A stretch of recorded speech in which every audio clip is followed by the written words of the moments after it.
السلام علیکم ورحمۃ اللہ وبرکاتہ۔ سورہ آل عمران کی 121 نمبر آیت کی تفصیل اور تشریح کے متعلق آپ کا سوال ہے۔ اعوذ باللہ من الشیطان الرجیم، بسم اللہ الرحمن الرحیم۔ وَإِذْ غَدَوْتَ مِنْ أَهْلِكَ تُبَوِّئُ الْمُؤْمِنِينَ مَقَاعِدَ لِلْقِتَالِ وَاللَّهُ سَمِيعٌ عَلِيمٌ۔ اے نبی صلی اللہ علیہ وسلم، اس وقت کو بھی یاد کریں جب صبح صبح آپ اپنے گھر سے نکل کر مسلمانوں کو میدان جنگ میں لڑائی کے مورچوں پر باقاعدہ بٹھا رہے تھے۔ ان کی آپ وہاں پہ جو ہے وہ نشستیں برقرار فرما رہے تھے کہ آپ یہاں کھڑے ہوں گے، آپ یہاں پہ بیٹھیں گے، اور آپ اس صف میں، اور آپ مقدمے میں، اور اس طرح آپ جو ہے نا وہ مائسرہ میں، میمنہ میں کھڑے ہوں گے۔ جو وہاں پہ میدان جنگ کے اندر گروہ بندیاں ہوتی ہیں، صف بندیاں ہوتی ہیں، سب کو آپ سیدھا کر رہے تھے۔ ہوا اصل میں یوں تھا، اس آیت کی تفسیر اور تشریح کے اندر تمام محدثین نے، مفسرین نے لکھا ہے کہ اس سے مراد جنگ احد ہے۔ احد کے مقام پہ صحابہ کرام علیہ السلام سے آپ نے مشورہ لیا اس جنگ کو لڑنے سے پہلے کہاں لڑنی چاہیے۔ تو بڑے صحابہ نے، اور اسی طرح جو منافقین کا سردار عبداللہ بن ابی منافق تھا، انہوں نے کہا کہ ہم اندر رہ کے لڑتے ہیں، مدینہ میں آئیں گے تو ہم ٹھیک ہے لڑیں گے ان سے۔ لیکن جو بعض جوان صحابہ تھے جن کو احد کے اندر جانے کا بھی موقع نہیں ملا تھا، وہ بڑے جوش و جذبے کے ساتھ تھے۔ انہوں نے کہا کہ نہیں، ہم باہر جا کے لڑیں گے، ہم آگے جا کے لڑیں گے۔ تو نبی علیہ السلام اپنے خیمے میں گئے اور آپ لباس کا سارا سامان پہن کر باہر تشریف لائے۔ تو جو باہر بعد والے صحابہ تھے، انہوں نے کہا شاید ہم نے نبی علیہ السلام کو مجبور کیا ہے، تنگ کیا، پریشان کیا۔ ان کو ندامت ہوئی، انہوں نے کہا کہ ٹھیک ہے، آپ کی مرضی ہے، ہم اندر رہ کے بھی لڑ سکتے ہیں، آپ جیسے مرضی کر لیں، ہم آپ کے ساتھ ہیں۔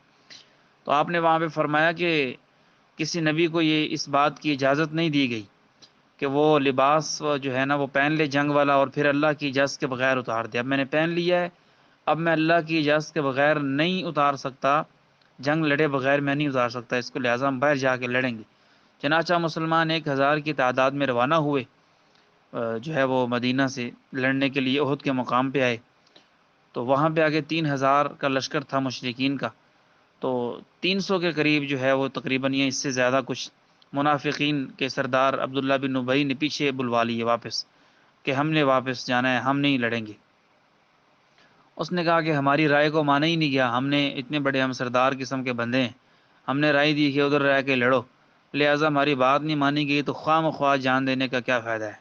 بس وہ یہ کہا کہ وہاں سے واپس آیا اور نبی علیہ السلام کو کہا کہ ان بیوتنا عورہ، بس ہمارے گھروں کے کچھ سیکرٹ مسائل ہیں، ہمارے گھر پردے کے اندر نہیں ہیں، ہماری خواتین محفوظ نہیں ہیں، ہمارے بچے محفوظ نہیں ہیں۔ اگر یہ مشرکین پیچھے سے جا کے اہل مدینہ کے بچوں پہ حملہ کر دیں تو ہمیں تو اپنے بچوں کا خوف آ رہا ہے، آپ لوگ تو ان کا خیال نہیں کر رہے، اپنی عورتوں کا، ہمیں ان کا خیال آ رہا ہے، ہم جا رہے ہیں۔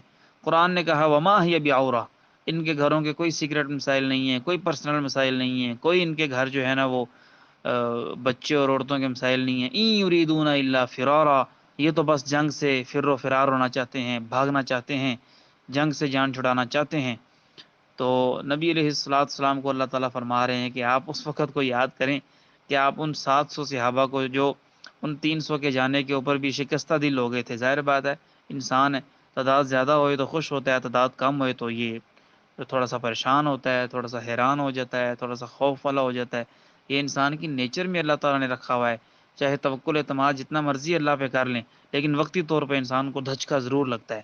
تو اللہ تعالیٰ وہ وقت یاد کروا رہا ہے کہ آپ صبح صبح ہی اپنے گھر سے نکل گئے تھے۔ غدوت غدا کہتے ہیں بالکل صبح صبح جو ہے وہ گھر سے نکلنا، صبح صبح کے وقت کو اصل میں کہتے ہیں کہ غدا۔ تو فرمایا کہ جب آپ اپنے گھر سے نکلے ہیں صبح صبح اور مسلمانوں کو وہاں پہ بٹھا رہے تھے، واللہ سمیع علیم، اللہ تعالیٰ نے ساری باتیں سنی ہیں اور اللہ تعالیٰ سب کچھ جاننے والا ہے۔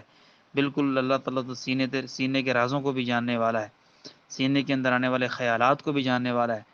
تو یہ جو جنگ احد کا واقعہ ہے اس کو اللہ رب العالمین نے اس آیت کے اندر اشارتاً بیان فرمایا ہے۔ اللہ تعالیٰ عالم۔ السلام علیکم ورحمۃ اللہ وبرکاتہ۔